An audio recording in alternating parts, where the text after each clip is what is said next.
Hey there, crypto enthusiasts. Welcome back to another exciting tutorial.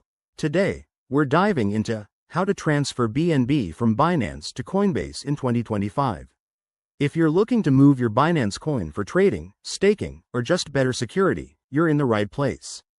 This process is straightforward, but always remember, crypto transfers involve real money, so we'll go step by step to keep things safe and smooth.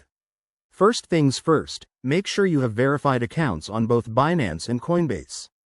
In 2025, platforms might have updated interfaces, so double-check for any new verification requirements.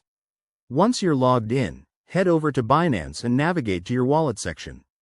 Find your BNB balance, that's your Binance coin. Next, select the withdrawal option for BNB. Here's a key tip. Choose the right network. Coinbase typically supports BNB on the Ethereum network, ERC20, or possibly BNB Smart Chain, depending on updates by 2025. Always confirm compatibility to avoid lost funds. Enter the amount you want to transfer, then copy your Coinbase wallet address. Pro tip.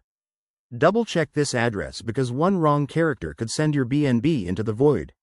Now, paste that address into the withdrawal form on Binance. Add any required memos if needed, and review the transaction details, including fees. Fees can vary, so keep an eye on them. They might be higher in 2025 due to network changes. Hit confirm, and you'll get a confirmation email or notification. While you wait for the transfer, which could take anywhere from a few minutes to an hour, jump over to Coinbase. Go to your account and refresh your wallet. Once it shows up, you're all set. Finally, verify the transaction on a blockchain explorer to ensure everything's secure. And there you have it. You've successfully transferred your BNB. Remember, crypto is volatile, so stay informed about any 2025 regulations. If this helped, smash that like button, subscribe for more guides, and drop a comment below. Thanks for watching, and happy trading.